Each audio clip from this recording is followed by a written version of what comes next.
Welcome guys to this video. It's your boy Emeka Transition. Please do not mind my glass.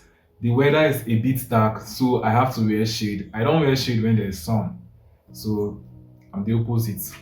So in this video, I'll be talking about the transfer market. What is going on in the transfer market? And also I'll be talking about the Women African Cup of Nations. What is going on there? We all know Nigeria has won it, but there's an update on the Women African Cup of Nations. So something good but terrible happened there. But before I touch that part, let's go. So number one on our list that we'll be talking about is Benjamin Sesko and Oli Watkins. Both of them, I pair them together because they are related to the topic that I'll be talking about. Number two, we have Dan Ndoye. Number three, we have Aaron Ramsdale. So in case you're not seeing my eyes, look at me. I did not smoke anything. I'm okay. It's just that I just feel like wearing shade for this video. So after Dan Ndoye, Aaron Ramsdale, then we move to the Women African Cup of Nations. So let's start. Benjamin Sesko and Oli Watkins. Both of them have been selected as the priority target for Manchester United in their attacking option. We all know United went for Dila, but Dila rejected them maybe because of there's no Champions League, there's no European football for Man United, or because he prefers Chelsea project. We all know Chelsea project is a thriving project. We can see the results by winning Conference League and winning the Club World Cup. It's showing that the project is good. They are moving. Their project is similar like to PSG. That is the Chelsea project, and Chelsea has been doing very quite well in the transfer business this season. Now let me talk about Oli Watkins. Oli Watkins is 29 years old, so I don't know why United are going for an old player, because we all know the career of football. At the age of 30, your performance starts reducing, starts dwindling down. So going for a player that is 29 years old, that Aston Villa has sucked him finish, and this is the time you want to sign him, I don't really think is a good idea. Even though we are bringing him, I don't think he should be placed on huge salary, and I don't think he should be the plan for a long term. If we are bringing him, he should be a teacher to Hojlund. So Hojlund should be his understudy. Hojlund should learn one or two things from him on how to attack, on how to strike, on how to play as a striker. Because we all know Oli Watkins is Premier League proven. That guy is good. I'm not going to doubt his talent. I'm not going to doubt his discipline. The guy is very, very, very good. He has helped Aston Villa so much. He scored 16 goals last season in the Premier League. He scored 1 goal in the Champions League. That says a lot about him. None of our striker was able to even score double digits last season. I'm not talking about total goals. I'm talking about in a single competition. Maybe league or the Champions League or the Europa League. None of us.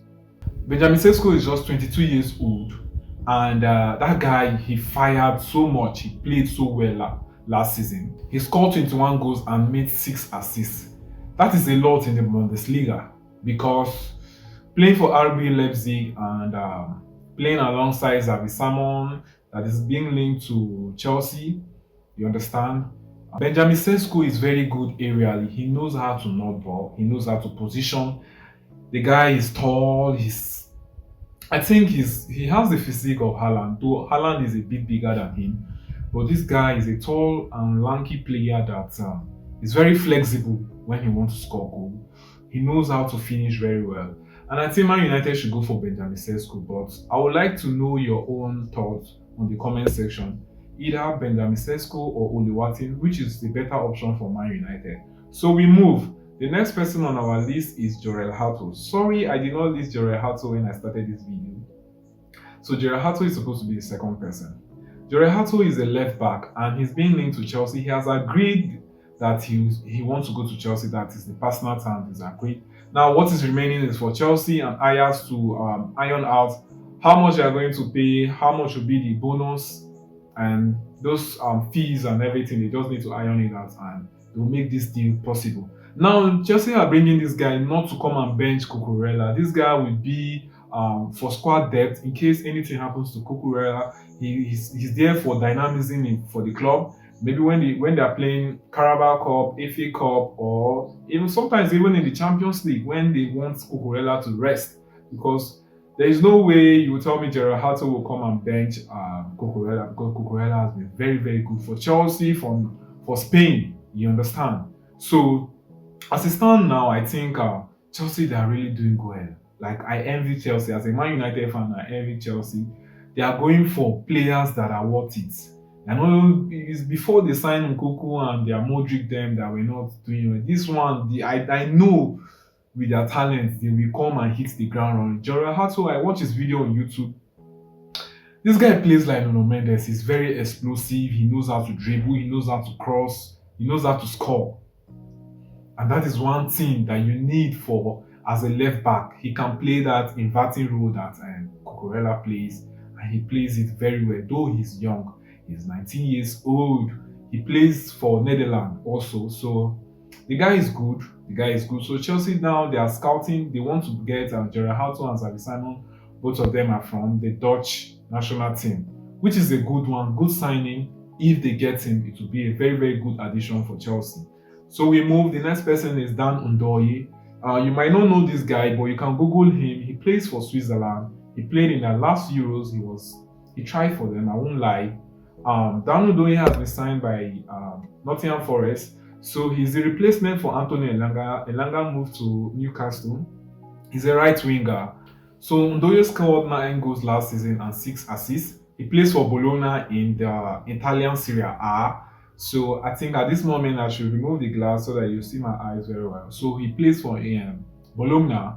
So he's the former teammate of Joshua Zexi. So this guy is a good player. Coming to Nottingham Forest, there's not much pressure. It's not like they're among the big six in the Premier League. So coming in to fill in Elanga's shoes, it won't be a hard thing for him to do.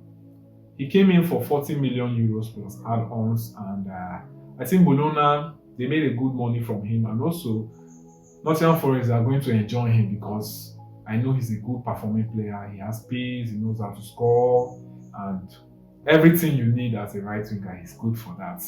So we'll move to the next topic on our list. But before I move there, please guys, I'll need your subscription to my channel. The reason why I need your subscription is for me to know that these videos I'm making for motivation, so that I'll continue making more videos like this because I love football, and if you are watching this video, I know you also love football. So please subscribe for the love of the game and also like this video. So we move. So the next man on my list is RAMSDALE. This guy was chased out of Arsenal. Arteta really did him a bad thing because Arteta signed him to bench. I've forgotten the other goalkeeper that left. RAMSDALE came and he felt like he's the real deal. Arteta was shoulder him, you're my guy, come and play and everything. And at the end of the day, Arteta brought in Raya. Raya riled him out of the club. Raya ran him out of the club and he went to Southampton, and he was able and he successfully relegated Southampton along with his other teammates. But currently Newcastle want to sign him on a loan and on an option to buy. You understand? Newcastle are going to be paying a huge fee for the loan because they really need him. Newcastle number one choice, Nick Pope. That guy had a shoulder injury last season. I think 2023, December 2023, he had a shoulder injury which sidelined him for many months. And the guy that was filling his shoes was Dubravka. And Dubravka is not reliable. That guy is 35 years old, so he's approaching later stage of his career. He's getting old. So that guy is not athletic. He's no longer athletic. We all know that goalkeepers is when they clock 30, that is when they start performing well. But unlike for Dubravka, it is a different thing. So they are going for RAMSDALE. I think RAMSDALE is a very, very good choice because they are using this loan option because of the fair play rule. So RAMSDALE to Newcastle, it is almost a done deal. What they need is just to agree personal terms and everything with Southampton, and he will be their player coming this season. I don't know, currently Nick Pope is fit, but I don't know how they are going to do it. But I think RAMSDALE is for the future. They're not just signing him for now. They are planning for the future. Maybe if that shoulder injury arises again from Nick Pope, Now, the last thing I want to talk on our list is the Women African Cup of Nations. It just concluded, and the Super Falcons won it for the 10th time. They completed their Project X. And one thing that is coming up currently is that Morocco are going to host the next one, and probably the second one after, which is a good thing for Moroccans, but a bad thing for Africa, because I think this thing is supposed to be shared evenly. They've hosted the last two, you understand? But CAF brought out an explanation that other countries that bid for this sport to host the competition, they do not have the good infrastructure, they don't have the required, they don't have the standard to host it. We all know Morocco is a very developed country, even though compared to European countries, they are not there. But in Africa, they are really, really trying compared to Nigeria or Ghana or wherever. They have good pitch, they have good stadium, they have good transport system, you understand? And Morocco is they have good subway, yes. They have a good train station, subway, that fast train. So it is very easy for players to travel from city to city for matches, and also for fans to commute from their hotels to stadiums, that kind of thing. I'm just imagining them hosting a competition in Nigeria, and to be sincere, it's not going to be good. But I think I don't know the countries that bid for it, but Ivory Coast hosted the last AFCON. You understand, that is the male version of the AFCON. But and they did well. I saw their city, it was very beautiful. Even Egypt too can do it. I don't know, South Africa too. South Africa, since when they host the World Cup, they improve their stadium, and I think their stadium is still in good condition. So South Africa is up there too. But I don't know, maybe the countries that bid for it, they do not have good facilities. That is what CAF is telling us.